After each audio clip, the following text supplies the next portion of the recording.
Okay, great. I see some folks already coming in. My apologies, we're a little late, but we're going to get started. I would like to welcome everybody. Good afternoon. Thank you so much for joining us for a new solutions webinar. My name is Fernando, and I come with the Region 9 Head Start Association, and I will be your webinar host today. So feel free to contact me via the chat option of Zoom with any questions you may have regarding audio, video, or any connection issues you're experiencing throughout the session today. I want to make sure I help you navigate those so you can enjoy the webinar fully. This webinar session will be recorded and will be made available for on-demand consumption after today.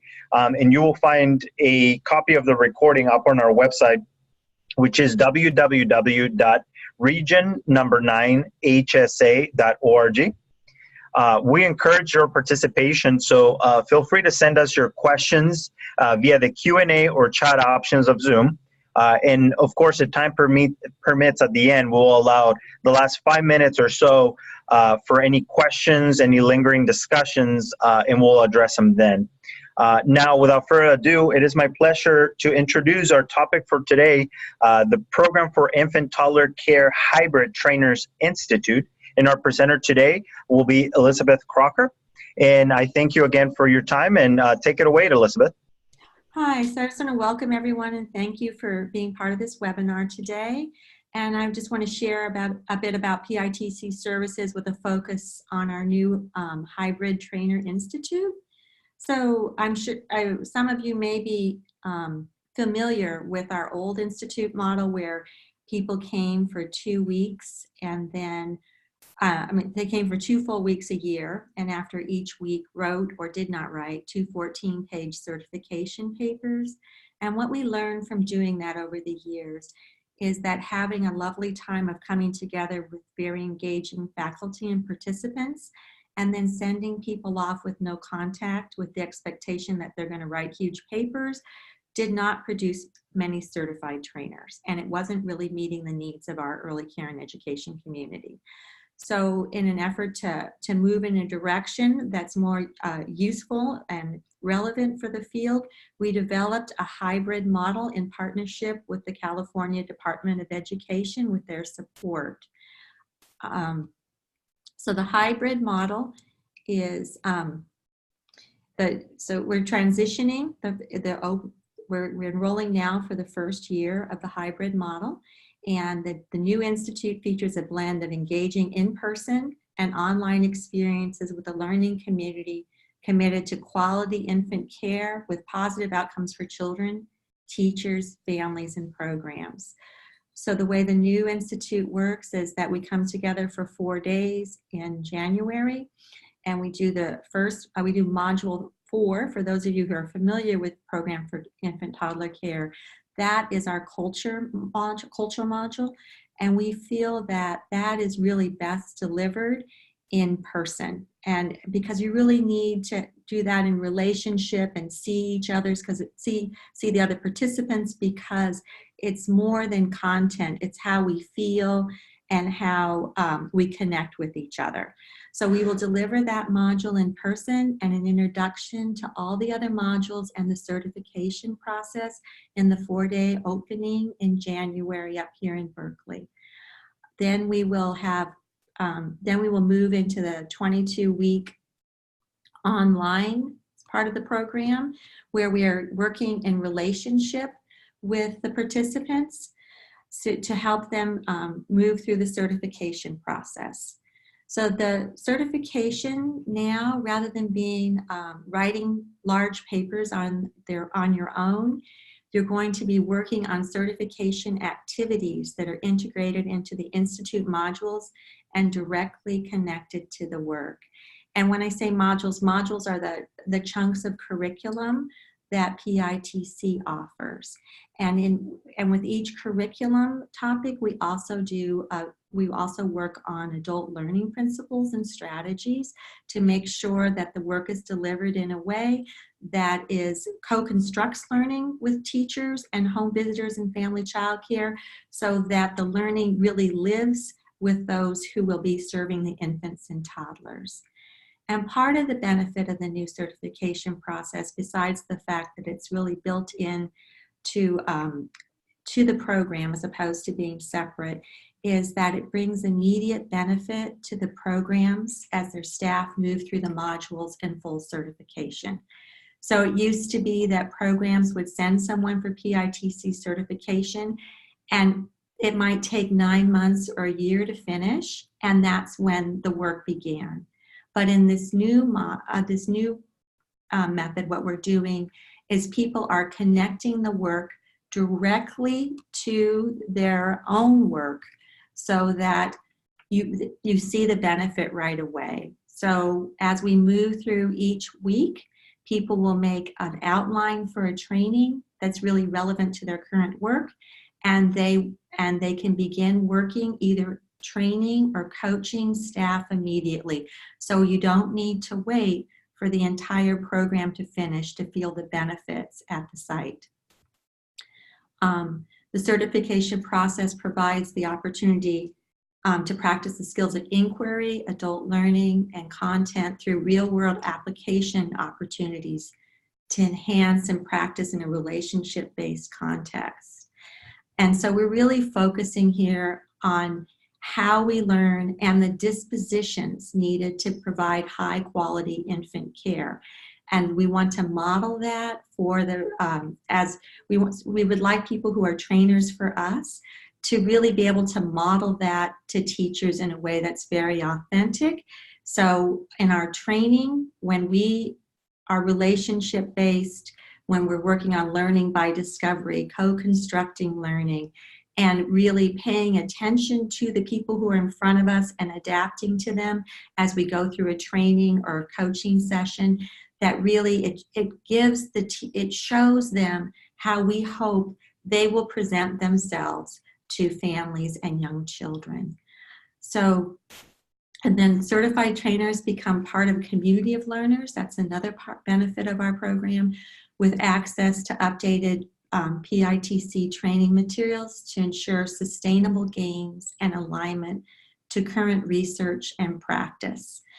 So what we do is that we have a community we are exploring, and as we move through the end of today, I'm looking for feedback from you of ways to engage the certified trainers so that they have a community of practice as well. Of course, there will be a community of practice within each program, and the trainer will be part of that community of practice. And we are also making sure that everyone who finishes certification will have the training materials that they need. The website is being rebuilt, so the most current materials tied to current research will be there, new videos and video clips for streaming. We understand that DVDs are not serving the community anymore because laptops do not have a place to put DVDs. And so we are thinking about how to make our materials useful to people who travel for training and work in different locations. So now with that, we're going to take a quick poll, and we're thinking about how many of you are looking for ways to make a stronger connection between professional development and daily teacher practice. And so I'll just give a second for people to think about that.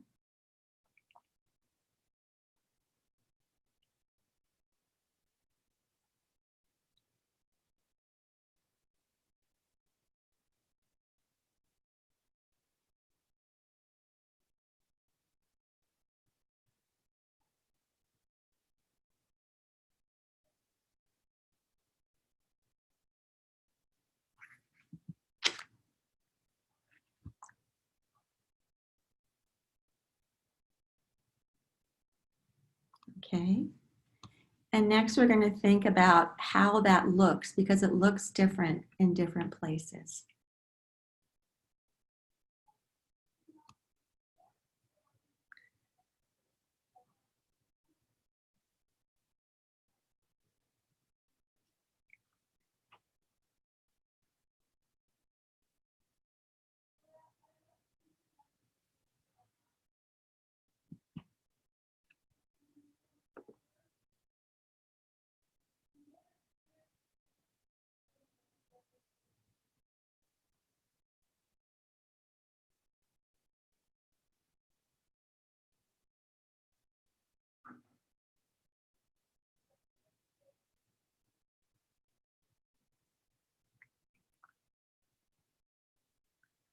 I realize it may be difficult to pick one that really works for you. I know that as a former early Head Start director and coach, I saw a lot of these examples as I moved through my work.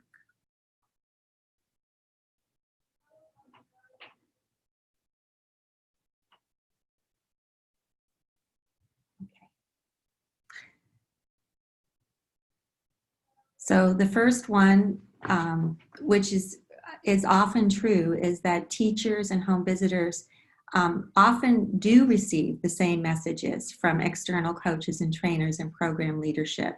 And occasionally it doesn't happen, and then when it doesn't happen, there's a lot of confusion for the teachers, and there's inconsistencies in practice, and I see that got a lower response.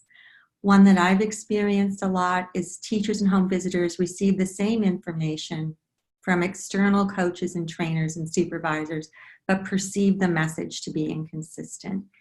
And part of the way that the PITC program helps with that is to build some shared language about the expectations and the work, so that there's besides the consistency, there's real consistency in the message that we're looking for in the practice. And then also making sure that someone on staff has the training helps, because it validates that that what is being said is the message from the program. The next one many of us have experienced: teachers follow one practice when being observed, but revert to other practices in their daily work. I heard this example when teaching a community college class this summer, and an emerging teacher said, "I'm confused because you're telling us to do this, and you're telling us to teach the children a certain way, and the coach says we should teach the children a certain way, but my head teacher says when the coach is here, we do it the coach's way, and when she leaves, we go back to doing it my way." And that's part of the reason why co-constructing the learning is so important, because if the people who are the most immediate supervisors who have impact on emerging teachers and teachers in general don't embrace the practices that we know are high quality for infants and toddlers and connected to the performance standards, what happens is that the practices occur when they're being measured, and people go back to their own way of doing it, not because they don't want quality, but because they really believe that what they're doing makes sense. It might have looked like it worked, it might have worked for their own children, it might be more culturally consistent. There are many ways why people revert to practices that we know aren't research-based. And part of it is we need to make research really approachable and tangible, because if people paid attention to research, there are a lot of things that would just happen automatically and don't. For instance, everyone would be immunized if people paid attention to research. So it's not just research, it's the feelings behind the research. That training or coaching goals produce positive outcomes, but those outcomes are lost when teachers or home visitors move on to new goals. And this is a sad one, and I'm happy to see it doesn't happen in your community often. But what happens is when there's mastery, sometimes we forget to keep revisiting their strengths when we move on to new goals. And we really need to remember to keep embedding the strengths, especially recently acquired new skills, into our coaching and training plans, and then layer the new expectations or link the new expectations to their recent growth, even if they're in different areas of development or practice. Using the new skills, the newly acquired skills that seem to be mastered before stretching for another skill, really helps make sure that the teachers continue to grow and understand the interconnected nature of all of the interactions and routines and curriculum in their work. And the last one, which is only 5%, is that critical time is lost between the start of a 6-month or year-long program and the implementation of training activities. So these babies are only babies for a short period of time, and there's so much brain development in the first 3 years. If there needs to be improvement, one of the things that we were thinking about at PITC was the improvement needs to be immediate. People do not need a delay between starting the process of being trained and beginning to implement what they know.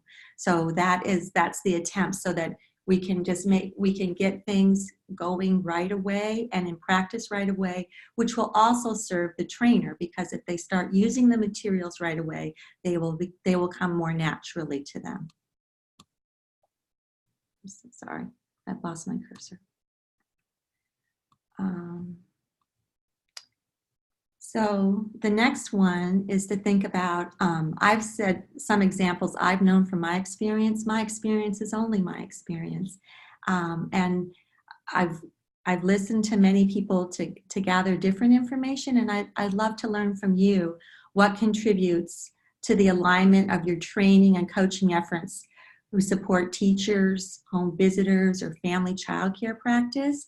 So I'm just going to pause for a couple of minutes and allow you to use the chat or question and answer function to provide feedback to that question, because I really want to hear what your ideas are, and I'm going to learn from what you provide to me and put that thinking into practice. So I'm going to be quiet for a couple minutes now.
Okay.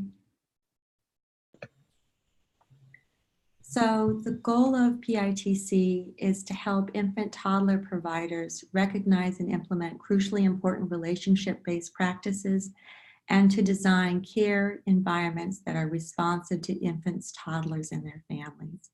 So the goal of PITC is not only to support infant toddler development and care, but also to make the delivery of that care easier for teachers and less burdensome.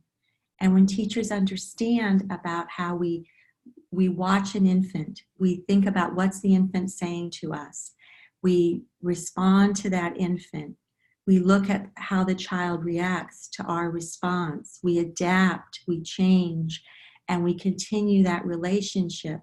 When that is the core of our curriculum, it makes it easier for the infant toddler teacher to get through the day, because they are swimming with the tide instead of against the tide.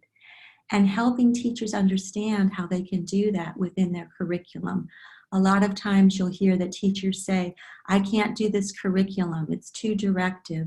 But none of the research-based curriculum is truly directive, it's how you use it. And so helping teachers learn to follow the child's lead, and that the child is born with their own curriculum and hardwired for learning, and that if they pay attention to the child, they will know how to use the elements of their curriculum to make sure that it best meets each individual child's needs. And then the design of the care environment that are responsive to infants, toddlers, families, and I left out teachers quite by accident, and care providers. That an infant care environment looks much different than a preschool environment. And in this time, we see a lot of people moving in from preschool world and setting up the environment to look like a preschool environment. So having the classroom broken up into distinct spaces of learning areas. And the difference is for infants and toddlers, what we're looking for is a wide open environment where children can see, they can gravitate to where they'd like to be, that there's enough materials to be interested in, but not so many that are overwhelming, and that they can see and have access to their care providers. And in that way, plan. Even babies plan what they're going to do with their day. And so thinking about how to design that environment that's best suited for this age group. So that's one part of PITC. The other is the content. So we have 4 main modules, and they're broken down into, each module includes 4 lessons for trainers and leaders. So PITC builds capacity to improve high quality infant and toddler care through engaging professional development. And our main buckets are social emotional growth and socialization, group care, learning and development, culture, families, and providers. So helping teachers understand that while we're moving towards self-regulation, the infant and often the toddler, even the older toddlers, does not fully self-regulated, and how we really individualize our practice so that we are meeting the child where they are. And if we fill that child up, that child is going to do better and really grow and embrace the world and be able to then experience times of dissonance with less upset. When the child who always wants to be carried and cries when they're put down, if we pick them up as much as possible and then need to set them down when they're crying because we need to attend to another child or task, they know as they're growing older that we are not choosing to ignore them. We are giving them care when we can, moving away to take care of other tasks, checking in with them from a distance. So helping teachers understand that that's not spoiling, that's filling the child up and helping the child trust us. And then with time, we can move to a point where the child can tolerate greater periods of separation, physical separation from their primary caregiver. Thinking about group care practices, that learning happens during routine, and that's why it's super critical that the primary caregiver, as much as possible, does the diapering and feeding for their children. Now, primary care does not happen in isolation. There's generally a pair of teachers or 3 teachers in an infant room, and when one is busy, the other helps with the babies. But as much as the baby's assigned to the primary caregiver, because you operate, it's not a family, but you operate similar to a family. So we really want to make sure that teachers understand the functions of group care and how to support children when they come to childcare or a family childcare home.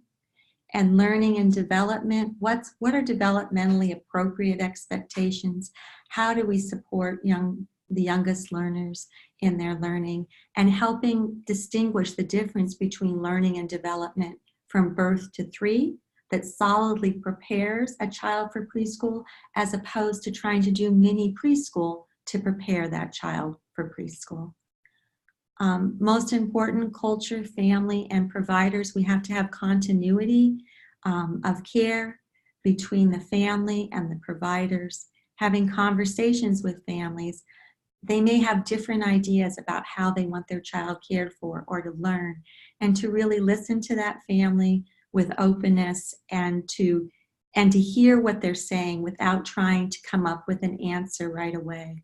And thinking about, helping teachers to think about, while the family's way might be different than our own, does it still produce what the child needs for in terms of care and learning? And if so, might we embrace the parent's way? So the six, PITC also has essential program policies, and they're very much aligned with the Head Start performance standards. And I know I said six and you don't see six because I've grouped them where they line up with performance standards. So the six essential quality indicators include primary care. So one person is primarily responsible for 3 to 4 infants and toddlers. Small groups, and you're all early Head Start, you know that we value small groups. Continuity of care, which I know can be difficult, and people practice that to the best of their ability. And sometimes because of the way enrollment goes, or in terms of staff turnover, there will be disruptions in continuity of care, but we want to try to keep the children together as much as possible with their primary caregiver until 2.5 or 3 years of age. That doesn't mean that it's not okay to have a break in continuity of care if your program design doesn't allow for that to happen. And the last is cultural continuity. Inclusion of children with disabilities, helping staff to understand, yes, indeed, they do have the skills to work with children with disabilities. Many children do not eat, drink, or walk on their own, and thinking with them about their concerns. So even though we know the teachers may have the skill set to work with the children with disabilities, it's important for the coach or the supervisor to hear their concerns and to take them seriously, even if they don't sound like concerns for us. Because just as we need to fill the child up to make them feel safe and have progress, we need staff to understand, and family child care providers and families, that we hear their real concerns, and they're real to them, even if they might not be real in our heads about where our learning has taken us. Individualized care, that every child, again, comes with their own curriculum, and they come hardwired to learn, and they learn through relationship and connection, and children are hardwired for that. So the next part we're doing is I'm asking you, because we are evolving. PITC is evolving to respond to the, are responding to the needs of the community. We understand that what we offer now could be changed or augmented or provided in different ways to more closely match what the needs of the early Head Start community is. And we're going through this period of time thinking about how do we, first of all, how do you want to access information to provide training, coaching, and make programmatic decisions? So how can we be of support to you in that? Is there a way, in addition to the institutes, that you could think about that you might like to see that? And then do you have any other new ideas of how PITC can be responsive to the infant care community? So I'm going to pause for a couple minutes so you can provide me your thoughts so that we can grow and change to meet your needs as well. And again, that's through the chat and question and answer functions on the screen.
Elizabeth, there is a chat message that came in with a question: is or will trauma-informed care be embedded or included in PITC training? So we do have elements of trauma-informed care in the PITC training. There's a 5th module called Beginning Together, which it's Linda Brault, who developed the teaching, who works on the teaching pyramid work for WestEd. She provides that training. Traditionally, it's been called the 5th module. And they work on trauma and trauma-informed practice, and they also work on the individualization as you move from just doing what teachers would normally do to provide good quality care to all children, individualize for children who really need some extra supports, and then when we need to ask for help and supports, and how does that look. But so it's not a fully trauma-informed lens, but the way that we support children with trauma and families, it's about how do we relate to the families in an authentic way, and honor them and give them supports, and then how do we really pay attention to children under 3, and when they're upset, to really honor their upset, how they're moving through the world. For a child who and whether it's from trauma or just their temperamental tendency, a child who strikes out and hits children every day because they saw something from across the room and they wanted that to be theirs, whether that mismatch, what would seem like a mismatch, but might be a temperamental difference or something that comes from trauma, the way that we would talk about supporting that child would be that you recognize the child's intention first. You begin with, I see you really wanted that block, and it was really upsetting to you, and that you really give that child some physical attention and supports, knowing that that child needs that, and filling that child up will support that child's optimal development and tolerance and movement towards a more pro-social way of being in the world. And the same for the child that's super fearful or needs to be held a lot, because they're either hardwired for it, or they're going through times that are unsettling, or they're going through trauma. So while we don't call it trauma-informed work, a lot of the work about group care, individualization, and primary care meets the trauma-informed needs, the needs that come from trauma in a child development context. Does that make sense? We have a few more chat messages that came in. The next one, are there new videos, clips coming out? Will all material be kept out on the website while transitioning to the new information? Right.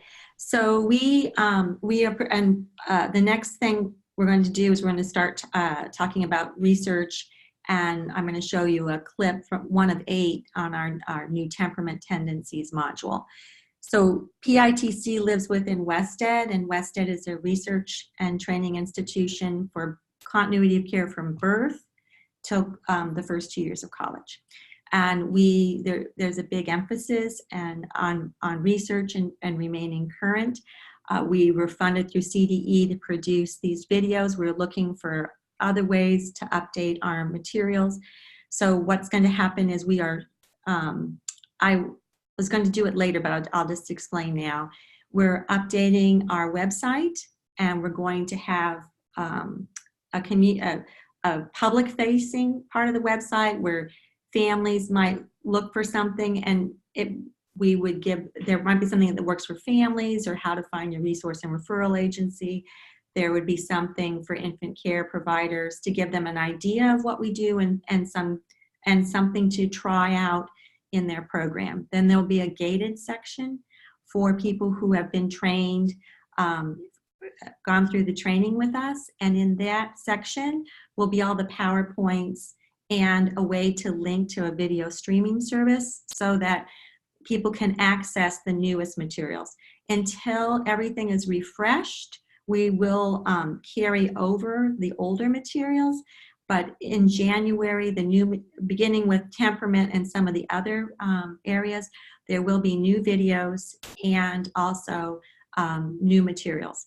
Some of the materials with kids with Oshkosh on and videos are still very relevant today, because some parts of our learning tell us that we need to find a different way, and some parts of our learning show us that what we learned 20, 30, 40, 50 years ago is still very relevant today. So those, if the content is still relevant, those will be the last videos that we change. And it will take us a period of time to change videos because it's very expensive, and we need to make sure they're 508 compliant, and that so that everyone who touches our materials will have full and complete access, and that we meet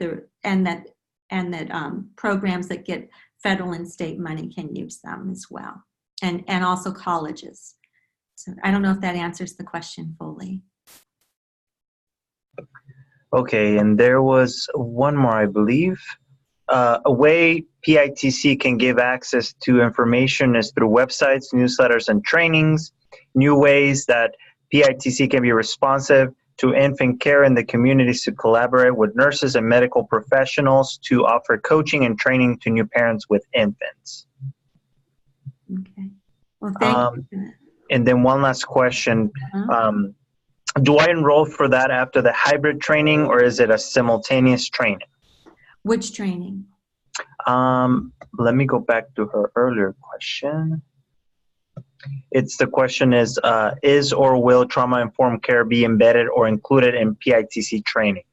So we don't have a specific trauma-informed care component, and I'm believing that the Module 5 is very much linked to that. If I can have the contact for that person, or just in general, I will go and study and get the correct answer and bring it back to the people on the webinar, if that's okay. I'm new to West Ed. I've been in Head Start for 27 years, and I'm just newly transported there. And I know PITC because I was certified about 20 years ago and used it in my program, but I'm still learning about all the modules and the other offerings within West Ed. So I know PITC really well, but I need to check with Beginning Together and leadership to find a better and a more complete answer to that question. But indeed, so what would happen is currently when you finish the certification for PITC, then you get an invitation to enroll for Beginning Together. So if people have finished their certifications and maybe they didn't enroll for Beginning Together, they can email us or go online and send in an inquiry, and we will, if they qualify, we can get them lined up to enroll for Beginning Together, which is the teaching pyramid work. Elizabeth, that attendee sent over her contact information, so I'll make sure I send that over to you. Lovely. Okay, because I want to make sure I give a full and complete answer. Thank you. Should I move on? Yes, that's all the comments we've received. Okay. So West Ed is the complete organization that I work for, and PITC is just one tiny piece. We're a research and training organization and serving birth through the first 2 years of college. And so in response to new research in temperament, we developed a new module called the Temperament Tendencies. The new approach to temperament embraces the intersection of the environment and the child's way of interacting in the world. There used to be a belief that how the child was born was just how they were, but no, because children's way of being, all of our way of being, is much like being an ocean wave. It changes with each interaction, each coming and going in and out. And so we've refreshed those materials and really thought about how to present it in a way so that teachers and care providers and leaders understand the intersection between environment and temperament. So, and we also want to have an emotionally neutral stance for the levels of intensity within the temperament tendencies. It used to be, well, it often is, that what is acceptable in our own cultures or valued was seen as a positive temperament, and what was not valued was seen as a detriment. So for instance, in Western culture, a really bubbly, loud child who interrupts all the time might be seen as outgoing, gregarious, a go-getter.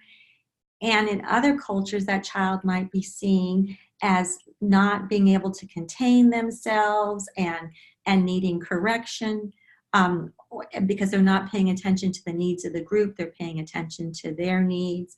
And so thinking about and a very active child who's super loud inside, outside, and just loud all the time, that's how they come into the world. And it's not that they're good or bad, it's how we think about how do we offer ideas to teachers to really catch the moment when the child is ready for the interaction that helps them adjust and be able to be in the world in multiple ways. So for instance, in activity level, the child who's really wants to be on their own and very quiet and does a lot of learning through observation, making sure that we go to them and we're with them and check in with them and notice how what might look simple and not like an interaction is something that they really love and they really want someone to share in. And then for the child that's super active, who might be really loud and then turn to their friends and interrupt them in loud ways that causes them to kind of jump or be startled, for the teacher to model and say, oh, Jeremiah, I see that Demina is playing over there and she's busy building and she might hear you later, but right now she's not ready to hear you. So rather than correct the child, really model the kind of behavior that's going to help them interact with children who aren't at their same activity level. And then in terms, so thinking about that, thinking about reaction to the unexpected. So the child who is really wary of strangers and new situations, who stands back and appears fearful. How do we support them and make sure that we hold them, give them everything we need, even if our way of being brought up or our cultural norms think that we really want to kind of push this child towards being more social or accepting someone else. We don't want to push the child. We want to look for the opportunities when there's a glimmer of interest in their eyes to go connect with someone else or go visit an activity that they might have not touched before. So it's just really paying attention to how the children are, meeting them where they are, modeling behaviors and interactions that are supportive so they can pick up things from us without being corrected, and then looking for opportunities. So for instance, the child who the 2.5 or 3-year-old who never seems to stay one place very long, finding the time, it might be after nap when they might want to cuddle with us and read a book and make a connection between the bird in the book and the bird in the tree, and then thinking about birds in general and flying, and really continuing a long back and forth conversation to really, as the beginnings of literacy, the conversation, and really supporting that child in the moment that they're ready. Because while everyone has temperamental tendencies and ways of being in the world, there are moments when everyone, including infants and toddlers, are able to engage in different ways, and we want to maximize that. So I'm going to show you a video clip from our new series of 8 videos on temperament tendencies. This is in draft form, so I can't we can't provide it for people to take away because It's not 508 compliant yet, and so I wanted to be able to show you what we have, because especially for some topics like temperament, we really believe that teachers and care providers and families and programs need to see what it looks like. You really can't describe it so well in words and paper. So making sure that people can experience and value children's temperament and learn opportunities to provide individualized and sensitive care that might stretch the child towards a different direction. So so we have eight videos in the temperament tendencies, and they're all about making sure that it's really that we don't have a value, that it's culturally, that we're being neutral about our reactions to children's temperament. So I'm going to go ahead and play that. PITC, the Program for Infant Toddler Care, a collaboration of the California Department of Education and West Ed. Temperament in Infants and Toddlers. Introduction. This series of short videos defines and gives examples of the temperament tendencies of young children.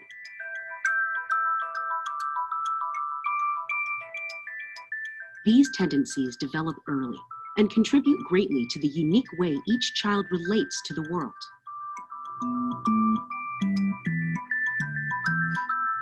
Temperament tendencies start to form from the genes we've had passed down to us from our ancestors. Our genes are influenced by the environment, even the environment of the womb. And right from the start of life, environment influences when, how, and even if genes are expressed, creating variations in the neurochemistry of our brains. The more temperament is studied, the more it becomes clear that a person has a number of temperament tendencies that are exhibited at different levels of intensity and duration. They are triggered at different points in life and weave together to create an individual's unique way of relating to the world. As new research is gathered, it's anticipated that a deeper understanding will be found of how the environment influences chemicals in the brain that blend together to form one's temperament mix.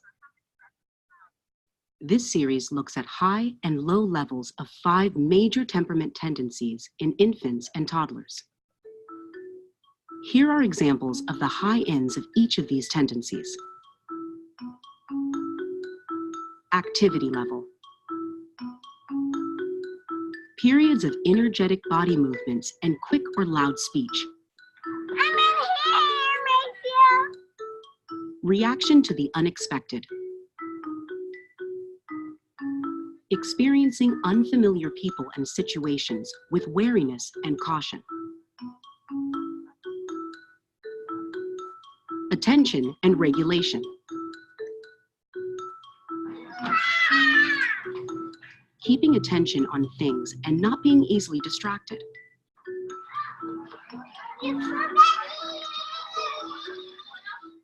Anger, irritability, and frustration. An acute sensitivity to the social and physical environment, resulting in frequent expressions of anger, irritability, or frustration. Exuberance, enthusiasm, and cheerfulness. Enjoyment of high-intensity activities and great pleasure in pursuing and attaining goals. These tendencies combine to form a unique genetic, biological, and environmental mix to individualize each child's way of viewing and relating to life. The videos in this series provide a more in-depth look at each of these temperament tendencies and how to relate to them in supportive ways. So better? You had sand and feet.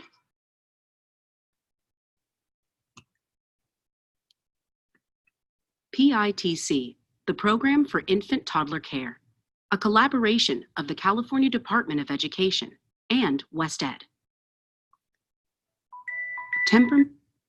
So I really want to be careful to and to make sure that I give true thanks to CDE, because they were able to support us in the production of those videos and bring fresher materials to everyone, despite what state they're in. So it's lovely that they're able to give that to us.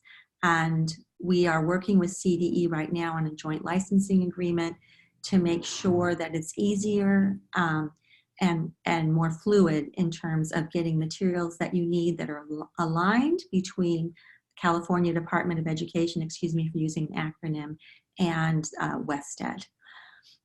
So the system of supports in WestEd one is that we're having a new we're building a new website right now with current training materials, resources, and there will be links to streaming of videos to support training. The trainer certification is now offered annually with a 4-day in-person launch for each January, or next year it might be in the fall, with a focus on culture and orientation and an orientation to the 4 modules, and then 22-week online learning community with embedded certification, and a 2-day in-person wrap-up where we think about putting all the pieces together in June. So the idea is that we really want to make sure that it's workable, it's not overwhelming, and then during the 22 weeks of online learning, we do not expect people to be on their computers for more than 3 hours. We're trying to be very thoughtful and think about what's the best information to share and how to be extremely flexible about how people receive the information and enter into the learning community at times that work best for them. So we do not expect that people will be logging in at particular times. The facilitators will be checking and providing feedback and connection to everyone in the learning community, because we think that people will be on at different times. We are developing a new coaching component for infant toddler providers. Our training now is really geared towards training and supervision more than coaching. And so thinking about how do we fit PITC into the coaching lens? And while people can do it, we really want to make it more explicit so that it works for people whose main job is coaching teachers and family childcare and home visitors. And then the last part is that one of the last things is that we have what we're calling completion institutes and supports for those who began but did not finish certification in the traditional in-person modules throughout 2020. So completion institutes, there'll be one in March in Berkeley and another one in San Diego in September in 2020. And we will offer all of the content in 2 tracks. So that's for people who went to one set of institutes, modules 1 and 2 or 3 and 4, and then they can get the corresponding module and finish up, because we do not want people to have to begin from the beginning. If people went to the institutes but did not finish their papers, we're here to provide supports so that people can receive certification. We want to honor the fact that people came and sat and worked with us for 2 full weeks, and we want to make sure that everyone who wants certification is able to get that before, rather than just moving into the new module, the new hybrid format, without providing support for people who are partway through, either because they just got started or because when they took our training they were super busy and didn't have the opportunity to finish. Let's see. And the last thing is that it just really helps to have a skilled leader on site who embeds PITC into practice, and that we look forward to working with you as research and the profession evolve. And I thank you for your patience. It's the first webinar I've done, and I realize I was a little bit nervous.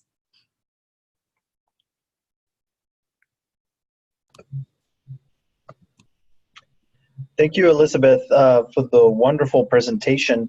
At this point, I'd like to reopen the Q&A and chat options for any questions, any lingering comments, last-minute discussions.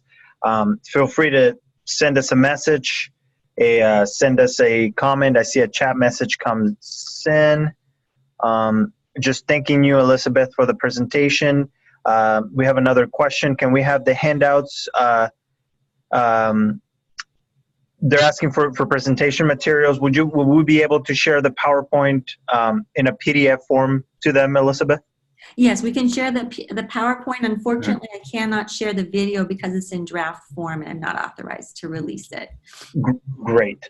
Okay, so to your question, we will post the PowerPoint slides in the form of PDF on our website at www.region9hsa.org.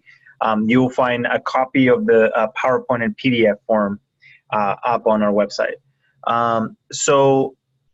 It doesn't seem like there's any other comments or questions. Actually, just one more came in. Mm-hmm. I didn't quite understand the completion institutes. If I did only mod 3 and 4, but didn't do papers, I can get support on completing, then I will jump into the online format. So it's up to you. It's up to the person and the institution that's if they're not making the decision of who funds their involvement. So some people are choosing just to begin with the new institute, which is the hybrid, if they're partway through. Others are reaching out, and we can provide some supports in getting started with the papers and getting the papers in, and then the completion institutes. What it means is that there are we're going to offer at least 2 opportunities. We've opened 2 now, and if we need a third, we'll open a third. So what would happen is they went to 1 and 2 or 3 and 4, the person with the question. So that you would just go to the sessions that were for the sessions that you did not attend. So if you went to 1 and 2, you would go to 3 and 4. If you went to 3 and 4, you would go to modules 1 and 2 if you're partially completed. We suggest that you finish your papers before you come because you're going to get a whole bunch of new materials and then 2 more papers to write. So just to have the optimal opportunity for success, we would suggest that people finish their papers before attending the Institute in March or September 2020. But we're going to offer 2 sessions at the same time. We're going to have all the faculty present, and we're going to put 40 people in 1 and 2 and 40 people in 3 and 4 for both of those. That's our plan. And we can also help people who went to all 4 and didn't write any papers. Great. So it doesn't look like we have any more questions. I want to thank everybody again for your time today. Just a quickly, another reminder that this webinar will be uploaded to our website as a webinar recording for everybody who didn't get a chance to view it entirely. There should be a copy of the webinar up on our website by hopefully the beginning of next week. I want to thank Elizabeth again for your time and the great presentation. If you have any questions regarding any of the information that was covered, feel free to send us an email or a note here at the association, and I'm happy to either channel it to Elizabeth or just respond it, and we're happy to support you that way. Once again, thanks everybody, and thank you, Elizabeth, for your time. Thank you. I appreciate everyone's time. Great. Thank you so much.